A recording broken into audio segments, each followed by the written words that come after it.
পান্নাতে দুর্দান্ত সাইটিং করার পর এবং পার্সিলিতে একটি দুর্দান্ত সময় কাটানোর পর এবার আমরা রওনা হলাম বান্ধবগড়ের উদ্দেশ্যে, যা ছিল আমাদের এই ট্রিপের শেষ ডেস্টিনেশন। এই জার্নিটিও ছিল অপূর্ব সুন্দর। প্রায় সমস্ত রাস্তাই জঙ্গলের মধ্যে দিয়ে, এবং যা কিন্তু টাইগার করিডোরও, অর্থাৎ বাঘেরা বান্ধবগড় এবং সঞ্জয় ডুবরির মধ্যে যাতায়াত করে এই জঙ্গলের মধ্যে দিয়েই।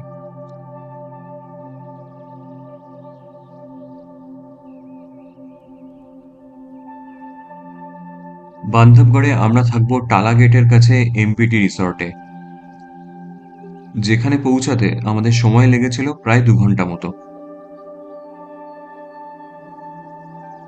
আমরা এসে পৌঁছালাম বান্ধবগড় টাইগার রিজার্ভের টালা গেটের কাছে। আর মেন রাস্তা থেকে বাঁদিকে 300 মিটার মতো গেলেই বান্ধবগড়ের এমপিটির white tiger forest lodge.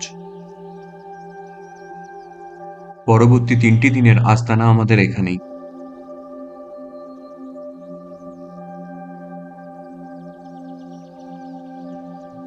Booking সাইটটি আবারও এখানে দিয়ে রাখছি।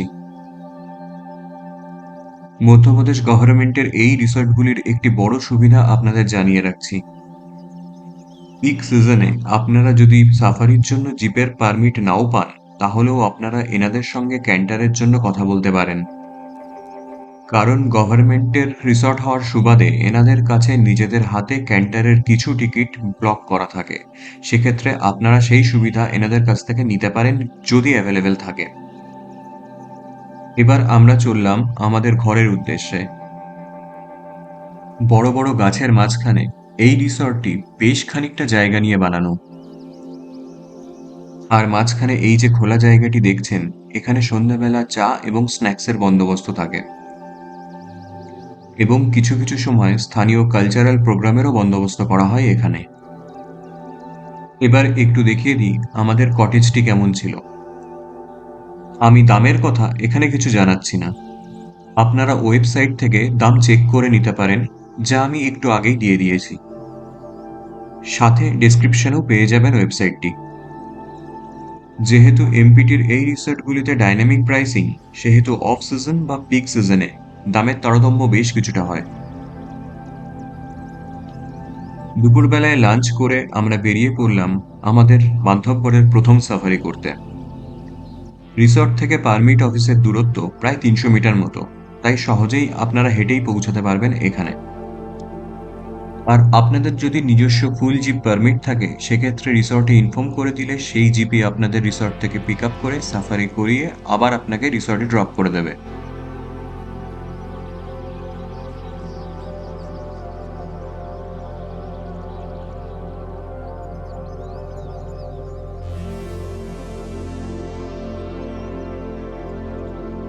আর যদি শেয়ারিং সাফারি থাকে, সেক্ষেত্রে আমি যে প্রসিজার বলছি সেটি ফলো করবেন।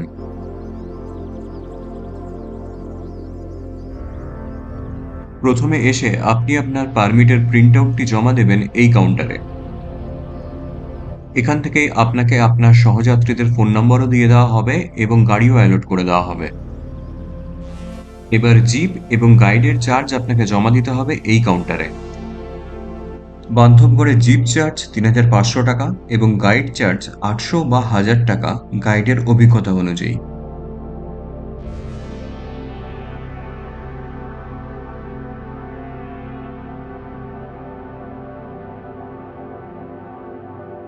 এই জায়গাটা সাইডিং। হ্যাঁ হ্যাঁ হ্যাঁ, কারণ এই জায়গাটা ভিডিও আমি অনেক দেখেছি। আমাদের প্রথম সাফারি মাগদি জোনে, যা টালা গেট থেকে প্রায় 5 কিলোমিটার দূরে। আর আমরা যে জায়গাটি একটু আগে পেরোলাম, সেটা খিতৌলি জোন এবং মাগদি জোনের মধ্যে বাগাদের যাতায়াতের পথ, এবং বেশ ভালোই সাইটিং হয়ে যায় মাঝে মাঝে এখান থেকেই।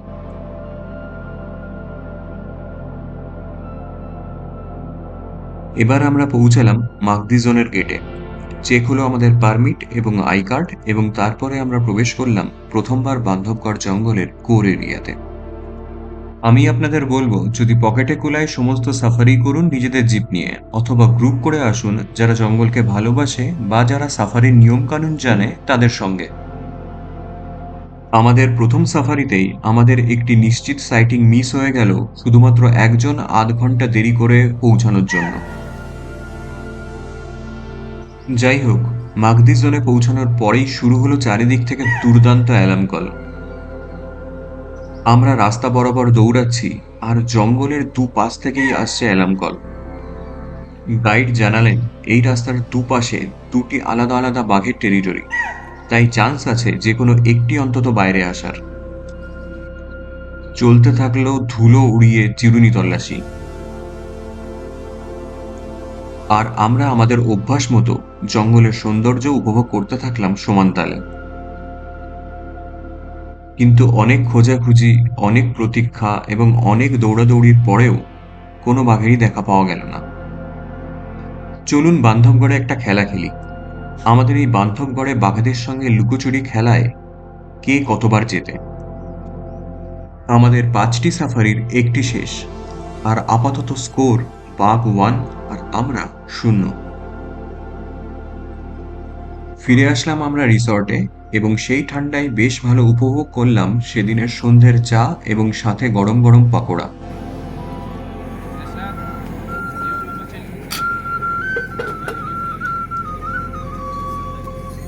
से ले लेंगे ग्लास।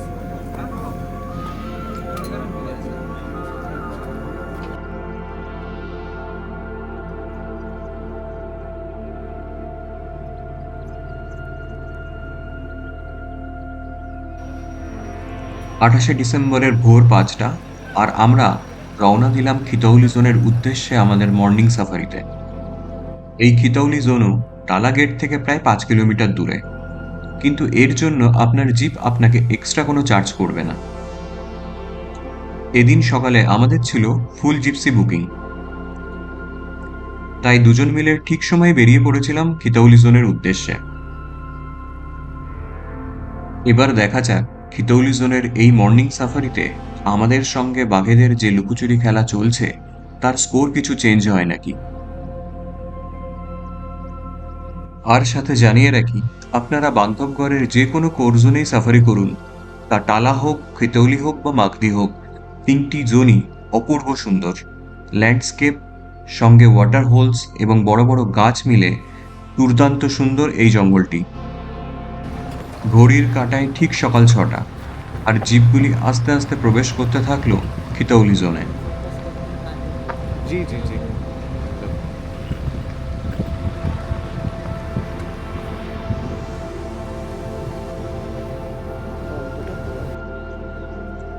শীতকালের জঙ্গলের ভোর যে কতটা সুন্দর তা মুখে বলে প্রকাশ করা সম্ভব না।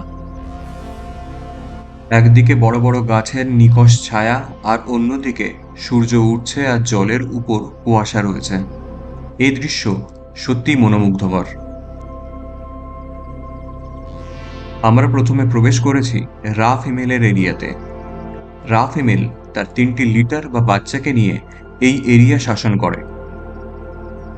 শুরু হলো খোঁজ রা ফিমেলের, আর জঙ্গলে ঢুকতে না ঢুকতেই পেয়েও গেলাম আমরা তার ফ্রেশ পাগ মার্কস। শুরু হলো ধৈর্যের প্রতীক্ষা।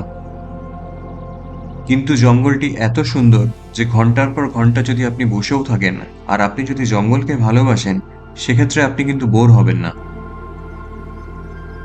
আর এই রা ফিমেলকে খোঁজার মধ্যেই আমাদের সঙ্গে দেখা হয়ে গেল জঙ্গলের সব থেকে ভয়ঙ্কর প্রাণীর। না বাঘ না, তা হলো হাতি। জংলি বুনো হাতি। প্রায় 50টি হাতির একটি দলকে জঙ্গলের মধ্যে একটু দেখেই ড্রাইভার জিপসি বাড়ালো, কারণ বাচ্চার সঙ্গে থাকা হাতির দল খুব মারাত্মক, যে কোনো সময় ধেয়ে আসতে পারে জিপের দিকে।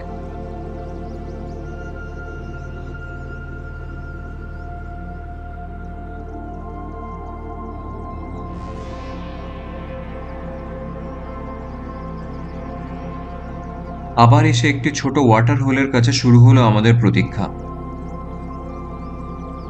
আর আমাদের মতোই এখানে আরেকজন অপেক্ষা করছে মাছের জন্য, তা হলো একটি কমন কিংফিশার। জঙ্গলে যে কোনো ছোট বড় ওয়াটার হোলের কাছেই আপনি এদের দেখা পাবেন। আর এখানে অপেক্ষা করতে করতেই আমাদের কানে আসলো সাম্বার অ্যালার্ম কল। সাম্বার সাধারণত নিজের চোখে বাঘকে না দেখলে অ্যালার্ম কল দেয় না, তাই সাম্বারের কলকে সাধারণত নিশ্চিতভাবে বাঘের উপস্থিতির প্রমাণ হিসেবে ধরা হয়। এর পরের বাকি ঘটনা আমার ভয়েস ওভার ছাড়াই দেখুন, তাহলে বুঝতে পারবেন সাইটিং এর আগে কি রোমাঞ্চকর পরিস্থিতির সৃষ্টি হয়।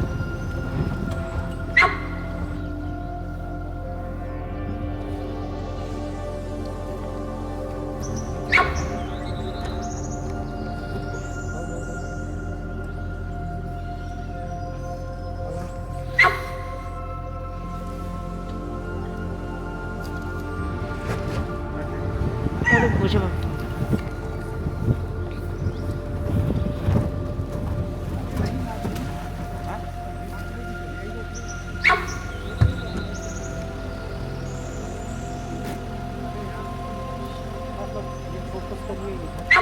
कौन सा ये पेड़ पेड़ के अंदर वो जो गैस है ना, हाँ हाँ हाँ ऐसे सारे देखिए आए।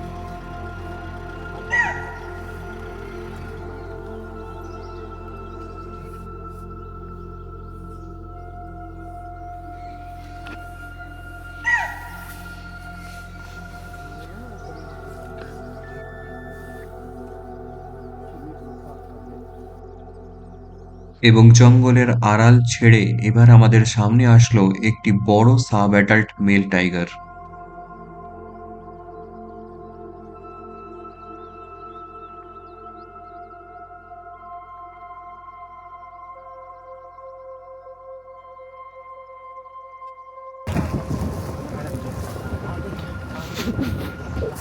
কি বড়! बस बस बस बस বাস বাস। দুটো গাছের মাঝখান থেকে আমাদের একটু দেখে আবার সে নিজের মনের মতো চলতে থাকলো।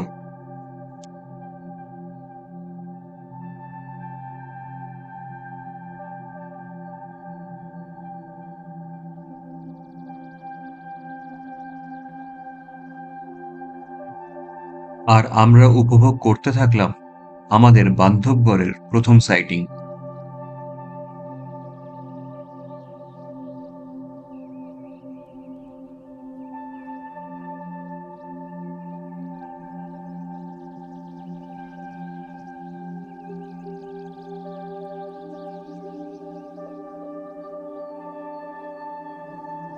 এবার স্কোর টাইগার 1, আমরা 1। এবং এই জঙ্গলের মধ্যে ঢুকে সে একবার যে বসে গিয়েছিল, তারপরে তার দেখা আর কোনো জিপসিই পায়নি। জঙ্গলের মধ্যে বাঘের সাইটিং যে পুরোপুরি সময় এবং ভাগ্যের উপর নির্ভর করে, তার উদাহরণ এই সাইটিংই। কারণ এই আমাদের 3টি জিপসি ছাড়া এতগুলো জিপসির মধ্যে আর কেউ তার সাইটিং সেদিন পায়নি। আর আমরাও আর সময় নষ্ট না করে চলে আসলাম ব্রেকফাস্ট পয়েন্টে। এখন রাখতে পারিস, অনেক চওড়াই জায়গা আছে। না ঠিক আছে চল পরোটা খাচ্ছে পরোটা পরোটা কি খাচ্ছিস কি খাচ্ছিস पकड़ा আর টমেটো চাটনি। এই রকম জঙ্গলের মধ্যে পরিবেশে ব্রেকফাস্ট করা কিন্তু একটা পিকনিকের আমেজ এনে দেয়। তা বলে এই জায়গা নোংরা করার অধিকার কিন্তু আমাদের নেই। এই জঙ্গলকে পরিষ্কার রাখার দায়িত্বও কিন্তু পুরোপুরি আমাদের। ব্রেকফাস্টের পর এরপর আমরা দেখা পেলাম একটি ওয়াইল্ড বোরের ফ্যামিলির। টাইগার সাইটিং ছাড়াও জঙ্গলের মধ্যে একটু চোখ কান খোলা রাখলে আপনি প্রাণী জগতের নানান অ্যাক্টিভিটি চোখ ভরে দেখতে পারেন, এবং সেগুলোও কিন্তু কম ইন্টারেস্টিং নয়। এবার দেখা পেলাম দুটি উলি নেকড স্টর্কের। জলে ডোবা একটি মরা গাছের ডালের উপর দাঁড়িয়ে তারা দুজন মাছ খুঁজছিল।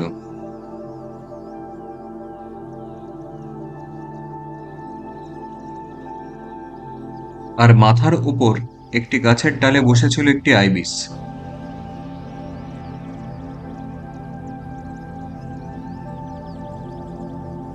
দেখা পেলাম একটি একাকী বার্কিং ডিয়ারেরও। জঙ্গলে ডিয়ার ফ্যামিলির মধ্যে এই বার্কিং ডিয়ারের সাইটিং কিন্তু বেশ কম হয়।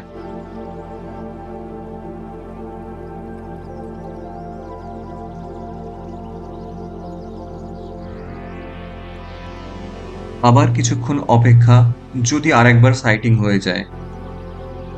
আর এই অপেক্ষা করতে করতেই গাছের উপর চোখে পড়ল একটি বড়সড় ব্রাউন ফিশ আউলের।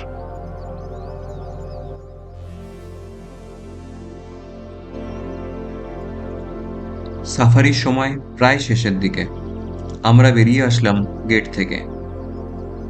2 সাফারিতে স্কোর 1-1। পরের সাফারিগুলোতে বাঘেদেরকে হারানোর জন্য খুব চেষ্টা চালাবো। ভিডিওটি দেখার জন্য অনেক ধন্যবাদ।